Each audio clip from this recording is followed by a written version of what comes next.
Welcome to the driver's seat. You're looking at the 2025 Audi SQ6 E-TRON, shown in a Ascari blue with a sticker price of around $86,000.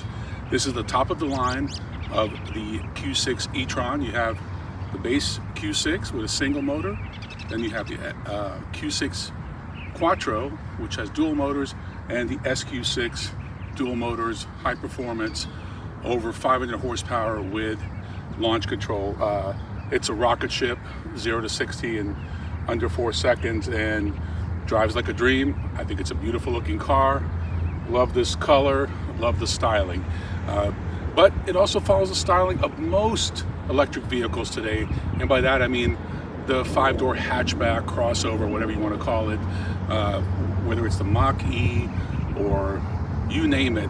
Just about every electric vehicle out there seems to have followed that design. And there's a reason for that. The shape lets it be more aerodynamic. And with electric vehicles, you want to be as light as possible and you want to be as aerodynamic as possible. So I really like what they've done here. It, to me, is a continuing evolution of Audi's design trend when it comes to electric vehicles. And when I think about the first e-tron that I drove about 10 years ago, 8-10 years ago, that one had a range of 204.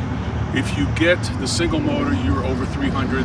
This one has about 275 miles of range, and it is pretty true to form, so certainly impressed with that. The interior of the Audi SQ6 E-TRON is just what you would expect from Audi. These guys have been nailing it for the last 10 years. It just keeps going. The graphics are incredible. This is Google Maps. Of course, you have Apple CarPlay, but I wanted to show you guys just you know how refined these maps are getting. They're also getting incredible with the graphics on the gauge cluster, and it's kind of like Tesla, where it shows you what vehicles you're approaching, and it's great. It's not as sophisticated as the Tesla technology, but it's definitely getting closer. Overall, I mean, the vehicle's great. It's comfortable. I got the massaging seats, as you can see here.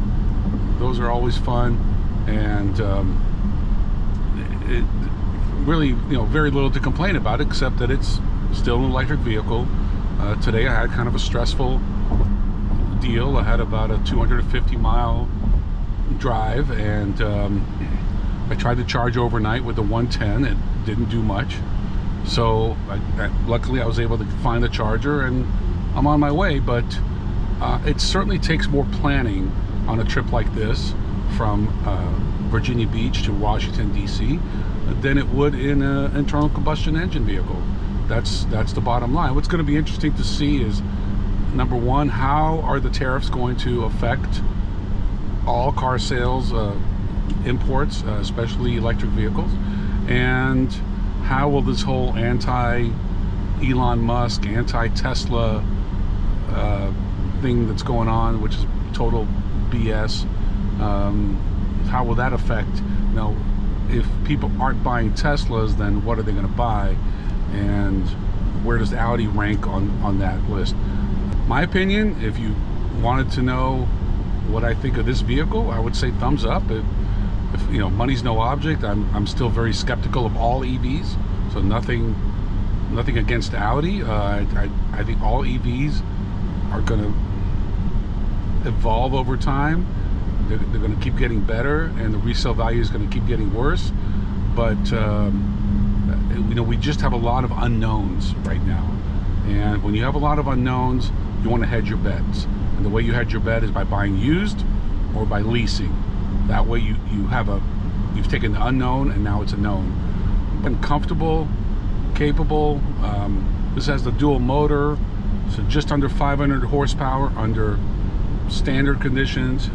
When you do launch control, just over 500 horsepower. So this thing is a rocket. I mean, you know, that was 80 miles an hour. It got to 92 just like that.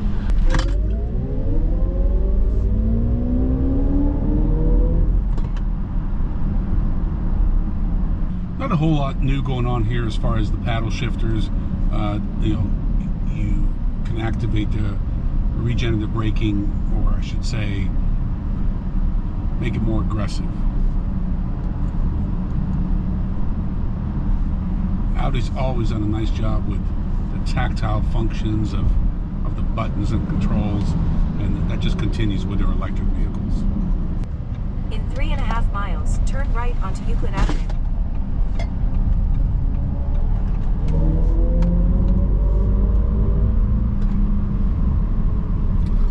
Gotta love that instant torque. You know, when I think about this vehicle, Tesla is in an interesting spot. A lot of people are turning against them. And what I see with car companies like Audi, Mercedes, BMW, is that there's an opportunity for them to bring their electric vehicles into the market. But you also have the tariff situation. So stay tuned. There are a lot of things moving around. Whether or not Audi and BMW, Mercedes-Benz, and others are going to be able to offset the tariff cost with the increasing demand due to people turning away from Tesla, but it all depends on which side of the political coin you're on.